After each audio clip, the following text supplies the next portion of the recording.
අර හිටපු ජනාධිපතිවරයාත් කිව්වා චෙක් එකක් තිබ්බා කියලා ඩුබායි වල අපේ නමට. මම දැන් ඔබතුමාලට පුළුවන් දැන් මේ ගිවිසුම අත්සන් කරාම කරු සභාපතිතුමේ චෙක් එක ගැනත් හොයාගන්න. අර ඩොලර් බිලියන 18 උගන්ඩාවට ගෙනිච්ච ටික නෙවෙයි. ඊට අමතරව ඩොලර් බිලියන 18ක් ගෙනිලා දිනනවා කියනවනේ මේ. ඩුබායි වලට ඒ කාලේ මෙතුමාලා කිව්වනේ දූෂණ මර්දන කමිටුවේ ඉන්න කාලේ. නොයේ ක්‍රමවේද වලට ආයෝජකයෝ ආශ්‍රය කරන්නත් පටන් ගත්තා. ඒවා හංගන දේවල් නෙවෙයි අපි දන්න කාරණා මේ රටම දන්න කාරණා. තවත් කර්මාශාලාවක් ඇවිල්ලා කිව්වා මේ පැත්තේ ඉන්න අමාත්‍යවරයෙක් වෘත්ති සමිතියක් හදන්න කියලා රැවට්ටුවා කියලාත් කිව්වා. කප්පම් ගන්නාව කියලාත් කිව්වා. මේ අපි නෙවෙයි කියන්නේ සේවකයෝ ඇවිල්ලා මාධ්‍යට කිව්වේ. ගේම් කාර්යයන් මහින්ද ගේම් මාස්ටර් මහින්ද රාජපක්ෂ හිටපු ජනාධිපති ගේම් මාස්ටර්. හරිද? නේද? පක්ෂ කඩලා තියෙනවා අරන් තියෙනවා නේද? Tamante එරෙහිව ඒ කියන්නේ Tamante එරෙහිව Taman ඝාතනය කරන්න කුමන්ත්‍රණය කරයි කියන කෙනත් අරට අත දාගන්න තරම් ගේම් නම් ගේම්. මේ මොන ගේම්ද රනිල්? කලින් සාක්ෂි කලින් කට උත්තරයට කැඳවනකොට ඊළඟ පියවර කවුද කියන දන්නවා. දන්න අය දැන් විවිධ දේවල් කියන පටන් ගන්න තියෙනවා. ඒ නිසා මම මේ රටේ නීතිය විධානයේ ආධිපත්‍ය පිළිබඳ විශ්වාස කරන රටක් අපිට අවශ්‍ය නම් තමුන්වහන්සේලා ඕන තරම් දේශපාලනය කරන්න. හැබැයි මේ දූෂිතයන් සඳහා දඬුවම් දෙන ක්‍රියාමාර්ග අඩපණ කරන්න නම් හීනකින්වත් හිතන්න එපා. ඒකට සහාය දෙන්න. ඒක අත්‍යවශ්‍ය වැඩක්. මේ රට මම පෙන්වන්නම් තමුන්වහන්සේලා වෙලාව ගෙනල්ලා. රාජ්‍ය බැංකුවට කොච්චර පොළු තියලා තියෙනවද කියලා. ප්‍රසිද්ධ සමාගම්. හරි. ඊටමත් ප්‍රධාන ඒ කියන්නේ ප්‍රධාන මේ ලංකාවේ තියෙන ප්‍රධානම හෝටල් වල ලැබුම් ගන්න ඊටමත් අධි පරිභෝජනවාදී ලක්ෂරි ජීවිතයක් ගත කරන බැලුවම මහා කර්මාන්ත හිමියෙක් ව්‍යවසායකයෙක් කියලා ආඩුරුඩ කරගෙන තියෙන රාජ්‍ය බැංකුවට බිලියන ගණන් පොළු තියලා තියෙනවා. මෙහිමයි මේක. ආවුරුඩ කරගත්තු ජීවිත මේ එළිදරව් කරන්න ඕනේ නැද්ද? මේ රට යලි ප්‍රතිස්ථාපනය කරන්න ඕන. අපි ආරම්භ කළ තියෙන ව්‍යායාමයේ මෙතන ඉන්න කිසිවෙකුට මම නැවත කියනවා. මට අපේ අගමැතිතුමීට අපේ ඇමතිවරුන්ට අපේ മന്ത്രിවරුන්ට කිසිවෙකුට කිසිදු පුද්ගලික අපේක්ෂාවක් සඳහා මේ දේශපාලන තෝරගත්ත මිනිස්සු නෙවෙයි.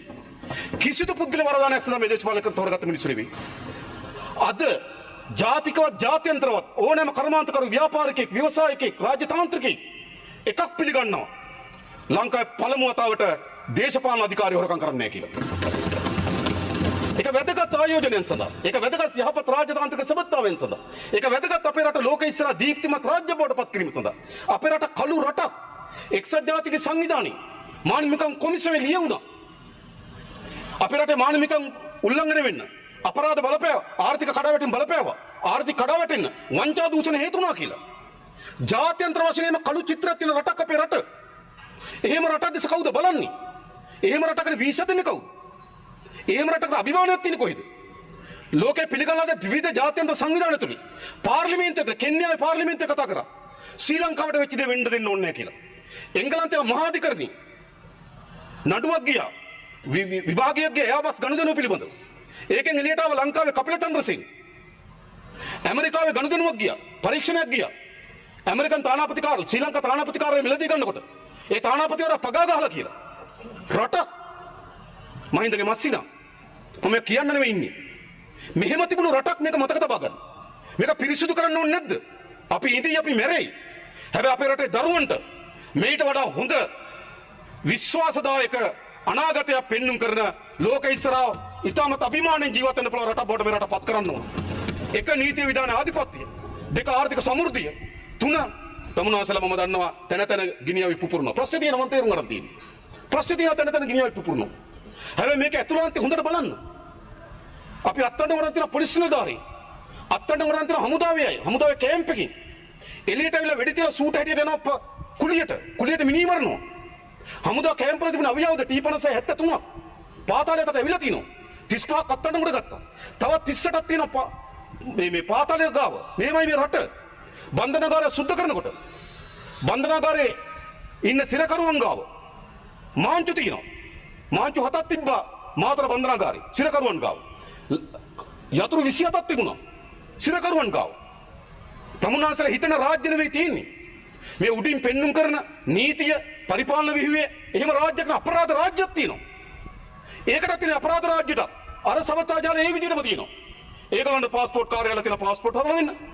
ඒගොල්ලන්ට තාරණියකක් තියෙන වාහනේ හදලා දෙන්න. ඒගොල්ලන්ට ආයුධ දෙන්න පුලි හමුදාවන් ඉන්නවා. මෙහෙමයි සිද්ධ වෙලා තියෙන්නේ. මේක අපි හැප්පෙනවා මතක තබා ගන්න. මට අවස්ථාවක් දෙන්න තව. හරිද? මේ පාතාලේ සංවිධානාත්මක අපරාධ කල්ලි අපේ කුඩු ව්‍යාපාරේ ඔක්කොම එක්ක ගැට ගැහිලා තියෙන බව අපි දන්නවා. මේක ව්‍යසනේ මැඩ පැවැත්විය යුතුයි. හැබැයි මැඩ පැවැත්වන්න කලබලින් නෙවෙයි. අපි ඉවසීමෙන් සලසුපල අපි අපේ බුද්ධාංශකරේ විශ්වාසය තබනවා. අපි අපරාධ පරිශීලන පාර්ලිමේන්තුවේ විශ්වාසය තබනවා. ඒ නිලධාරීන් තමන්ගේ ජීවිත පවා අවදානමට ලක් කරමින් පරීක්ෂණ කරනවා. පිට රටෙන් අපි විශාල ප්‍රමාණයක් ගෙනාවා. මොනතරම් විරෝධ මේ රට පත්වලා තියෙන්නේ. හිටපු සීනියර් DIG කෙනෙක් පාතාලේ මැරේ වෙනස තර්ජනය කරනවා. තමුන්වසල වේදිකාවේ තියද මන්ද නේ නේ. හරිද? මොකක්ද වෙලා තියෙන්නේ?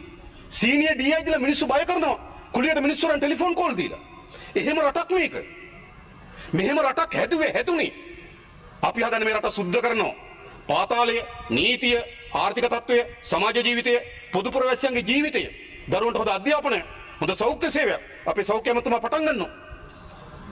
පුරවැසියන් 10000කට එක ප්‍රාථමික වෛද්‍යවරයෙක් දෙනවා. අපේ සාමාන්‍ය ගත්තොත් බිලියන 60ක් අවුරුද්දකට OPD එකෙන් බෙහෙත් ගන්නවා. ලක්ෂ 600ක් අවුරුද්දකට OPD එකෙන් බෙහෙත් ගන්නවා. ජනගහනය ලක්ෂ 200 ගණනක් ඉන්නේ. 220ක් වගේ.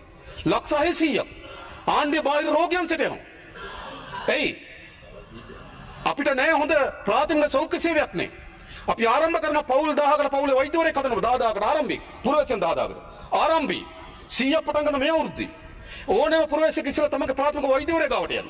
එයා නියම කරේ කොහටද යන්න බෙහෙත් ගන්න ඕන, කොත්තමලි බීලා ඉන්න ඕනද, ගෙදර ගිහලා ටිකක් විවේක ගන්න ඕනද කියලා. මේ සංස්කෘතිය වෙනස් කරන්නේ අපි ප්‍රාථමික සෞඛ්‍ය සේවය, අධ්‍යාපනයේ හොඳ පොදු ප්‍රවාහන පද්ධතිය, කුෂිකර්මාන්තේ, වාරිශේස්ත්‍රයේ මාර්ග පද්ධතිය මේ ඔක්කොම අපි හදනවා. මකලා තියෙන හද රටක් ගොඩනගන මතක තබා ගන්න. ඒ නිසා මම නැවත කියන්නේ ඊටමත් ස්ථාවර ශක්තිමත්ව මේක යමින් තිබෙනවා. මම නැවත කියන්නේ කවුරුත් කකුල් එට්ටු දාන්න කල්පනා කරන්න එපා. නීතිය තියෙනවා. නීතිය තියෙන බව මතක තියාගන්න කියලා හැම දිනකටම මම දැකලා තියෙනවා. හරිද? මොන වගේ විකෘති කතා කියනවද? හාන්ස් විජේසූරිය මැතිතුමා ඉන්දියාවෙන් සල්ලි ගන්නවා කියලා කියනවා. මම එතුමාත් එක්ක ඊයේ කතා කරා. එතුමා කිව්වා නඩු දාන්න ඕනේ නැහැ කීප මිනිහ සතේකට ගණන් ගන්න නැහැ කියලා. රට දාන්න ඕනේ. එතුමා ස්විච් ආවේ මිලියන ගණන් පඩිගත්තු මිනිස්සු. මිලියන ගණන්.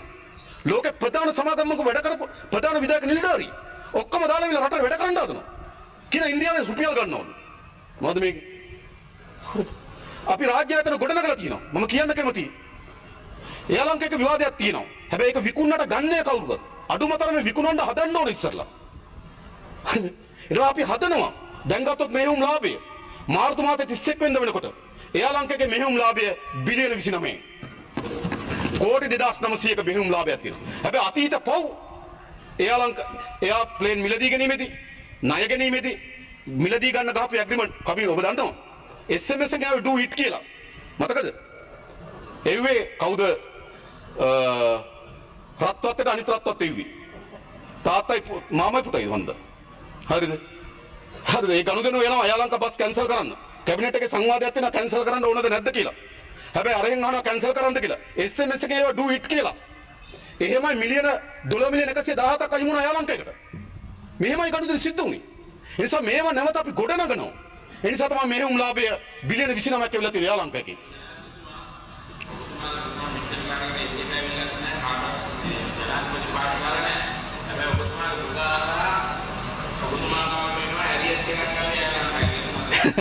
කවුරුත් ඇවිල්ලා නැහැ තාම.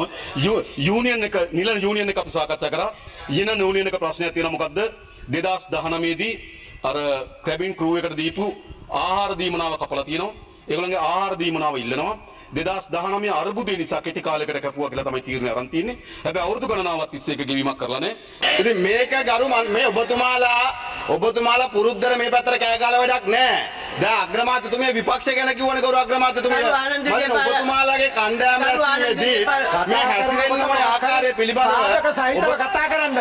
නිකන් කවුරු හරි කියපු එකක් ගැන මෙතන කතා කරන්න. නායකතුමා මොකක්ද උනේ එතෙන් සිට කෝටි 40000කට වැඩිය පාඩු ලබන ආයතනයක් බවට මේ ශ්‍රී ලංකන් ගුවන් සමාගම පත් කරන නාමල්ගේ බාප්පොච්චි අපිට මතකයි ශ්‍රී ලංකන් ගුවන් සමාගම කොහොමද පාවිච්චි කරේ කියලා. නාමල්ගේ තාත්තා මහින්ද රාජපක්ෂලා බැසිල්ලා ගෝඨාබල කොහොමද ශ්‍රී ලංකන් ගුවන් සමාගම පාවිච්චි කරේ කියලා අපිට මතකයි. ඒගොල්ලන්ට අමතක වුණාට රටේ ජනතාවට ඒව අමතක නැහැ. ඒකයි මම කිව්වේ නාමල් හිටියානම් හොඳයි. ඉස්සරහ පුටුවේ වඩේලා හැමදාම කරේ ওই සෙල්ලම. මොනවා හරි කියනවා බොරු ගොඩක් කියලා පැනලා යනවා. අපි උත්තර දෙන වෙලාවට රැඳෙන්නේ නැහැ.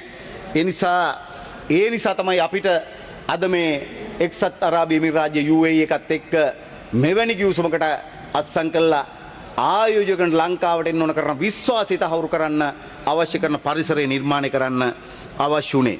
නිසා දැන් ඇත්තම මට මතක් වුණා නාමල් කතා කරද්දී හොරාට කලින් කෙහෙල් කන වැටපයින් කතාව. දැන් අපි කවුරුවක්වත් අපේ ආණ්ඩු පක්ෂයේ කතිකයෝ කිසිවෙක් මේ අයිස් ගැන කතා කළේ නැහැ. මේ අයිස් කන්ටේනර් ගැන අර සම්පත් මනම්පේරි ගැන නාමල් රාජපක්ෂ ගැන ගෝඨාභය ගැන කවුරුවක්වත් ගැන අපි කතා කළේ නැහැ.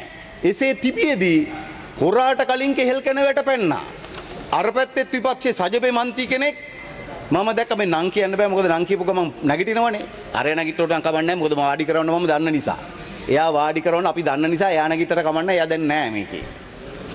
මට මතකයි අර දීකිරත බලල්ලු සාක්කි. කන්ටේනර් ටික පැන්නුවේ අර දිනවකවාණු ගෙනල්ලා කන්ටේනර් පැන්නුවේ අපේ ආණ්ඩුවෙන් කියලා කියන්න උත්සාහ කළා. ඕකට තමයි කියන්නේ දීකිරත බලල්ලු සාක්කි කියලා. ඒ නිසා දැන් ඇත්තටම මට මතක් වෙනවා නාමල් සංවිධානාත්මක අපරාධකරුවෝ කියලා කියන්නේ මාකදුරේ මහදූෂ්‍රාවත් කෙහෙල්බද්දර පද්මලවත් නෙවෙයි. අද එලිදරව් වෙමින් තිබෙනවා ඇත්ත සංවිධානාත්මක අපරාධකරුවෝ කියන්නේ කවුද කියලා කවුරක්වත් නෙමෙයි ඕගොල්ලෝ. ඒක අද එලිදරව් වෙමින් තියෙනවා මේ රටට. හැබැයි අපි ලේබල් ගහලා තිබුණා සංවිධානාත්මක අපරාධකරුවෝ කියලා කියන්නේ මේ නන් ටිකක් කියලා.